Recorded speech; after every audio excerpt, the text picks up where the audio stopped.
मतलब किसी को पार्टी को टिकट देने से पहले चरित्र प्रमाण पत्र क्यों नहीं देखा जाता? इस तरह से फिर बाद में आती है बातें।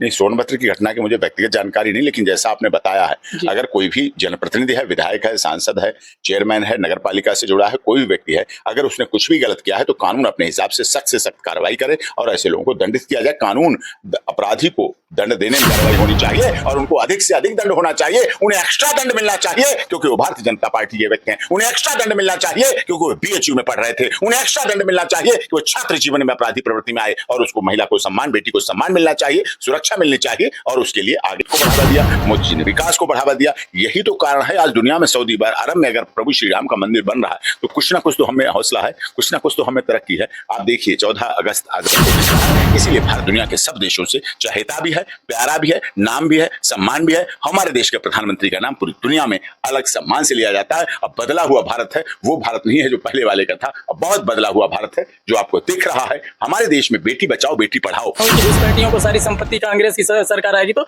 सौंप दिया जाएगा। तो मतलब इस तरह से विकसित राष्ट्र कैसे बनेगा सर? ये विकसित राष्ट्र ही बन रहा है और विकसित हमारा मोदी जी का क्या नारा है? सबका साथ, सबका विकास, सबका विश्वास, सबके साथ न्याय। देश की सबसे बड़ी पार्टी विपक्ष की जो कांग्रेस है सर, उनका कहना है कि यदि भारतीय जनता पार्टी की सरकार के फिर से आती है तो देश में लोकतंत्र को खत्म कर दिया जाएगा, संविधान को खत्म कर दिया जाएगा, क्योंकि हमारा देश संविधान के ही मतलब रास्ते पे चलता है। हमारे देश का संविधान, खुद संविधान निर्माता डॉक्टर बाबा साहब अम्बेडकर जी भी पुनर्जन्म ले लें या उनकी आत्मा आ जाए या वो खुद आ जाएं तो भी हमारे भारत के संविधान को, ये दुनिया का सबसे बड़ा लिखित संविधान है, इसको कोई खत्म नहीं कर सकता, बदल नहीं सकता, मिटा नहीं सकता। संशोधन होते रहे हैं 76 साल में, समय समय पर संशोधन हुए, फिर संशोधन होंगे, आगे भी संशोधन की जरूरत पड़ेगी, तब भी संशोधन होंगे, निश्चित तौर पर संशोधन होंगे। लेकिन संविधान को बदलने की बात अफवाह है, गलत है, झूठ है, मनगढ़ंत है, साजिश है, हमारे लोगों को भड़काने की बात है। सरकार के प्रति बुराई करें, विरोध करें, वोट मांगे, सब कुछ करें, लेकिन इस तरह की बातें करके, ऐसी जब बातें करके हमारे संविधान की भी इंसल्ट है कि बदल दिया जाएगा, संविधान के नाम पे डराया जाएगा। ना संविधान कभी बदला गया किसी देश में, नहीं बदला जाएगा। यहाँ भारत देश है, यहाँ संविधान हमारी आत्मा है, संविधान हमारी धड़कन है, संविधान हमारी जीवंतता है। हम संविधान के लिए जिंदा हैं, संविधान हमारे लिए बना है और निश्चित तौर पर हम उस पर विश्वास भी करते हैं, हम उस पर गर्व भी करते हैं और आगे भी करते हैं। जी, तो सर अभी क्या बोलते हैं कि किसानों की जो मांग थी, किसान आंदोलन चल रहे थे देश में, आज आप बीच में किसानों की भी बात की है, तो किसान अपनी मांग को लेकर के कई बार चुनाव के समय में आंदोलन करते रहते हैं रामलीला मैदान में, तो किसानों की मांग को आप किस दृष्टि से देखते हैं? क्या उनकी मांग सही है? अभी जब सबसे पहला आंदोलन हुआ, किसान आंदोलन, जो 3 बिल्स को लेके था, वो हमने लड़ा, माननीय सर्वोच्च न्यायालय में हमने उसकी लड़ाई लड़ी। किसानों की तरफ से तमाम किसानों के संगठन थे, भारतीय किसान भानु, भारतीय किसान मार्क्स स्वराज, भारतीय किसान यूनियन, क्षत्रिय किसान यूनियन संगठन, भारतीय किसान यूनियन दल, मतलब तरह तरह के सभी थे। सबकी तरफ से हमने याचिका माननीय सर्वोच्च न्यायालय में लगाई और पहली बार ऐसे हुआ जब देश के सबसे बड़े न्याय के मंदिर में किसान पहुंचा। लेकिन वहां उस पर कार्रवाई हुई और सुनवाई हुई और सारी प्रोसीडिंग चली और माननीय सर्वोच्च न्यायालय ने भी हमारे देश के किसानों को निराश करके नहीं भेजा, उन्होंने स्टे दिया, सनराइज स्टे दिया, अनिश्चित काल के लिए तीनों किसान बिलों पर ये रोक लगाई। वो हमारी जीत थी, देश के किसानों की जीत थी, पूरे तमाम लोगों की जीत थी, आंदोलनकारियों की जीत थी, सबकी जीत हुई। और उसके बाद माननीय मोदी जी ने भी दरिया दिली दिखाई, उन्होंने भी दिखाया कि हम किसानों से जुड़े हुए व्यक्ति हैं और उन सारे किसान बिलों को रिपील कर लिया, वापस कर लिया और दोबारा कभी लागू उनको नहीं किया। और आप देख रहे हैं यही सच्ची विकास है कि सच्ची भावना, अगर लगा उन्हें गलत था तो उन्होंने उस पर अपना सुधार भी किया और परिवर्तन किया, बदलाव किया। तो सर्वोच्च न्यायालय से हमें किसानों को जब न्याय दिलाने में जीत मिली तो हमारे लिए गर्व का क्षण था, विश्वास का क्षण था, भरोसे के क्षण था, मान का क्षण था, सम्मान का क्षण था। और वो सम्मान केवल डॉक्टर एपी सिंह का नहीं था, वो सम्मान केवल आदर, केवल भाव, जो जीत हुई वो केवल डॉक्टर एपी सिंह की जीत नहीं हुई थी, वो हमारे देश के सभी किसानों की जीत है। और जब हमने इस पर स्टे हुआ और हमने पेज अपने doctor AP Singh lawyer page जो है हमारा doctor AP Singh lawyer page और Instagram doctor AP Singh lawyer पे डाला तो दुनिया में सभी लोगों ने, कनाडा, सब जगह से बधाई मिली और कहा देश के किसानों की जीत है। क्योंकि हमारे भारत के लोग विदेशों में भी रहते हैं, कहीं उन्हें आतंकवादी कहा गया, कहीं उन्हें खालिस्तानी कहा गया, लेकिन वो जीत हमारी जीत थी और निश्चित तौर पर सत्य की जीत थी। सर 15 लाख रुपए, जो 15 लाख रुपए मोदी जी देने के लिए बात बोले थे और 2 करोड़ युवाओं को रोजगार देने के लिए बात बोले थे, ये वादे उनके झूठे रहे। लेकिन अभी जो कांग्रेस पार्टी है, जो राहुल गांधी है, उनका कहना है कि यदि हमारी सरकार आती है तो महिलाओं को 1-1 लाख रुपए देंगे और 3 करोड़ लोगों युवाओं को रोजगार देंगे। इस पे क्या बोले? मोदी जी ने तो अपना वादा पूरा कर दिया। अब जम्मू कश्मीर में पहले कोई रोजगार होता था नहीं, पत्थरबाजी होती थी, घटनाएं होती थी, ये होता था आतंकवाद। अब क्या है, 370 और 35 ये घटने के बाद वहां रोजगार बढ़ा है। वो शिकारा फिर से जो पड़े थे, सड़ रहे थे, गल रहे थे, फिर से चलने लगे, उन पर राष्ट्रीय ध्वज लहराने लगा। रावी, ताप्ती, झेलम, चिनाव और नदियों में फिर से शिकारा चलने लगे, झीलों में चलने लगे, वहां पर्यटन बढ़ने लगा, वहां विकास होने लगा, वहां लोग इंडस्ट्री लगाने लगे, उद्योग लगाने लगे, तो रोजगार नहीं बढ़ा। उत्तर प्रदेश में जो उत्तर प्रदेश माना जाता था, अभी पिछले दिनों कितना बड़ा इन्वेस्टमेंट किया विदेशी कंपनियों ने। विदेशी कंपनियां का इन्वेस्टमेंट अपने जेब में करती हैं क्या? अपने बक्से में बंद करके पैसे रख लेती? नहीं, उद्योग लगता है। जब जमीन ली जाती है, फैक्ट्रियां बनती, तो लोगों को, हाथों को काम मिलता है। कहीं कंस्ट्रक्शन का काम हो रहा है, कहीं और काम हो रहा है, कहीं हो रहा है। ये सब चीजें इतनी अधिक तेजी से बढ़ रही हैं, बहुत तेजी से बढ़ रही हैं। मोबाइल की दुनिया के कितने कितने बड़े फैक्ट्री यहाँ लगी हैं, जो विदेशी मोबाइल होते थे उनकी लगी हैं यहाँ, और सब उसको कर रहे हैं हर क्षेत्र में।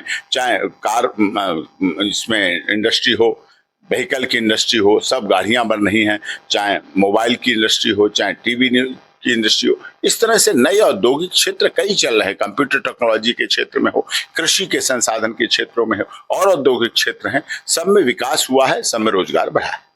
जी सर, मोदी जी बोलते हैं कि हम राष्ट्र के निर्माण के लिए काम करते हैं, और वो बोलते हैं कि 2047 तक देश मतलब विकसित राष्ट्र के रूप में जाना जाएगा। तो क्या मतलब लगता है कि, और चुनाव के समय में इस तरह की बयानबाजी, जो मतलब हिंदू मुसलमान को तोड़ने की बात हो, जिस आप बताया ना, बीच में बातें हुई कि घुसपैठियों को सारी संपत्ति का अंग्रेज की सरकार आएगी तो सौंप दिया जाएगा, तो मतलब इस तरह से विकसित राष्ट्र कैसे बनेगा सर? ये विकसित राष्ट्र ही बन रहा है, और विकसित हमारा मोदी जी का क्या नारा है? सबका साथ, सबका विकास, सबका विश्वास, सबके साथ न्याय। ये यही भावना है, यही विकास है, यही विश्वास है, यही जीत है, जिसके आधार पर हमारे देश का सर्वोपरि विकास हो रहा है, सर्वांगीण विकास हो रहा है। और इस आधार पर निश्चित तौर पर विकसित भारत ही तो बन रहा है, जो दुनिया आज देख रही। G20 पूरी दुनिया के लोग आए, हमारे G20 सम्मेलन हुआ। 1 अर्थ 1 फैमिली 1 फ्यूचर का हमने नारा दिया। ये कौन कर सकता? हम ही कर सकते हैं, 1 अर्थ 1 फ्यूचर, क्योंकि हमने सबका साथ, सबका विकास का नारा दिया।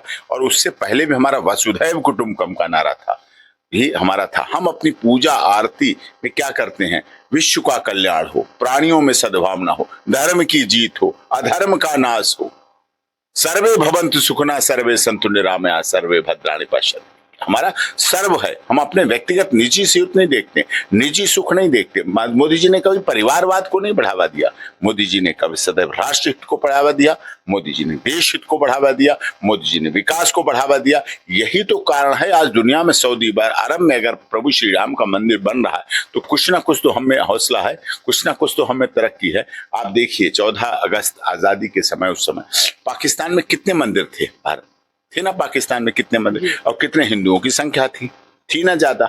लेकिन आज वहां क्यों मंदिर रोज तोड़े गए? क्यों मंदिर, प्राचीन से प्राचीन मंदिर तोड़े गए? उनकी भावना तोड़ने में विश्वास करती है। क्यों हिंदुओं की संख्या वहां घटती चली गई?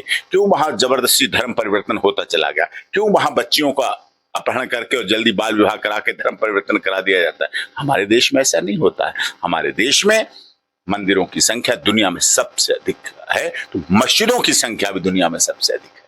हमारे यहाँ मस्जिदें सऊदी अरब, ईरान, इराक, कुवैत, जद्दा, सब जगह से ज्यादा हमारे यहाँ इस देश में मंदिर हैं, क्योंकि हम मंदिर का निर्माण करते हैं। अगर डोनेशन देते हैं तो मस्जिद के लिए भी सीमेंट की बोरी, सरिया और ईंटें देते हैं। गुरुद्वारे के लिए भी हमारी दान उसी तरह से बढ़ता है। तो ये हमारी सद्भावना है, ये हमारी सबका साथ, सबका विकास, सबके विश्वास का नारा है। हम उस पर काम करते हैं। वसुधैव कुटुंबकम हम कागज में नहीं लिख के रखते, हम ग्राउंड जीरो पर उसकी रिपोर्टिंग करते हैं, और ये सबको दिख रहा है। इसीलिए भारत दुनिया के सब देशों से चहेता भी है, प्यारा भी है, नाम भी है, सम्मान भी है। हमारे देश के प्रधानमंत्री का नाम पूरी दुनिया में अलग सम्मान से लिया जाता है। अब बदला हुआ भारत है, वो भारत नहीं है जो पहले वाले का था। अब बहुत बदला हुआ भारत है जो आपको दिख रहा है। हमारे देश में बेटी बचाओ बेटी पढ़ाओ नारा दिया जाता है, फिर बेटी बचाओ बेटी पढ़ाओ, बेटी को इंजीनियर बनाओ, बेटी को मीडिया पर्सन बेटी को पायलट बनाओ, बेटी को डॉक्टर बनाओ, बेटी को नर्स बनाओ, बेटी को। थोड़ा सा इस पर रुकेंगे कि मतलब आप बताया कि बेटी बचाओ बेटी पढ़ाओ। हाँ, तो बीएचयू में जो छात्रा थी उनके साथ गैंग रेप हुआ था, तो इसके बारे में आपका क्या बोलना है? क्योंकि ये गलत, बहुत गलत हुआ। दोषियों को दंड मिलना चाहिए, शीघ्र कार्रवाई होनी चाहिए, कठोर कार्रवाई होनी चाहिए। इससे हमारी बेटियों को पढ़ाने की भावना पे चोट लगेगी, आहत होंगी। आज जो बेटियां हमारी पढ़ रही हैं, अगर कोई ऐसी घटना हुई है बीएचयू में, दुखद है। जितनी भर्त्सना की जाए कि हम उसके लिए पुलिस प्रशासन पर भी चाहते हैं कठोर कार्रवाई करके दोषियों को दंडित करें, और हम अपने युवाओं को भी चाहते हैं, जो अपने युवा हमारे पढ़ रहे हैं बीएचयू में, कहीं ना कहीं वो भी जो लाल पकड़े जाएंगे, वो भी तो किसी न किसी माँ के लाल है, उन्हें अपराधी बना दिया जाएगा। आए थे हरिभजन को उठन लगे कपास, गए थे नमाज पढ़ने, भारतीय जनता पार्टी के ही कार्यकर्ता थे। बहुत गलत था, बहुत गलत था। मैं ये थोड़ी कहता हूं कि कोई भारतीय जनता पार्टी में क्या कोई गलत नहीं है, एकदम सब कुछ टेस्टेड आईएसआई है, ऐसा नहीं है। सर, भ्रष्टाचार खत्म करने की बात होती है और भ्रष्टाचार तो हो ही रहा है। अगर किसी ने गलत किया है तो उसे दंड भी मिलेगा।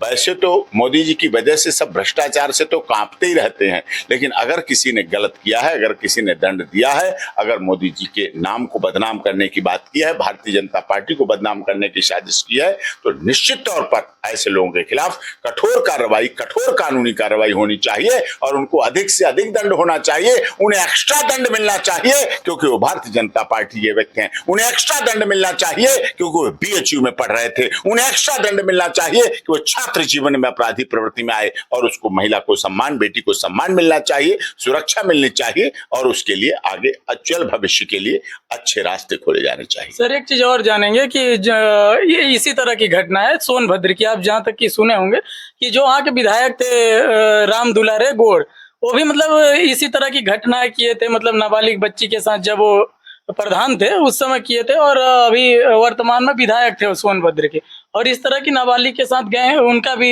इस तरह का मामला हुआ था। तो मतलब जो भी पार्टी है उनको मतलब चरित्र प्रमाण पत्र हर नौकरियों में देख करके दिया जाता है, तो क्यों मतलब किसी को, पार्टी को टिकट देने से पहले चरित्र प्रमाण पत्र क्यों नहीं देखा जाता? इस तरह से फिर बाद में आती हैं बातें।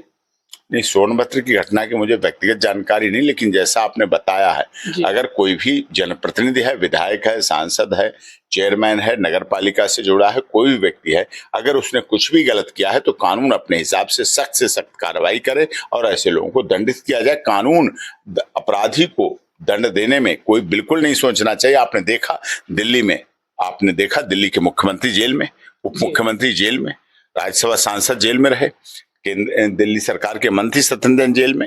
इसका मतलब कानून के आगे सभी बराबर हैं। कानून के आगे मंत्री, मिनिस्टर, सरकार, ये चीजें महत्व नहीं रखती। कानून के आगे सब बराबर है। कानून का शासन होना चाहिए, कानून का राज्य होना चाहिए, जिससे सब कुछ ठीक चल सके। सर, आखिरी सवाल आपसे लेंगे। अभी युवा दिवस के अवसर पे मोदी जी भाषण दिए थे, बोले थे कि युवाओं को राजनीति में आना चाहिए, हम भी युवा हैं, और मतलब जो इलाहाबाद यूनिवर्सिटी एक उसमें चुनाव होते थे छात्र संघ का, उसमें छात्र संघ चुनाव को सर रोक दिया गया है, उसमें छात्र संघ चुनाव नहीं होते। तो मतलब मोदी जी बोलते हैं कि युवाओं को राजनीति में आना चाहिए और यूनिवर्सिटी के जो चुनाव है उन्हें रोक दिया जाता है, तो इसको क्या बोलना चाहिए? इलाहाबाद यूनिवर्सिटी बहुत प्राचीन यूनिवर्सिटी है, प्रयागराज अब नाम हो गया है।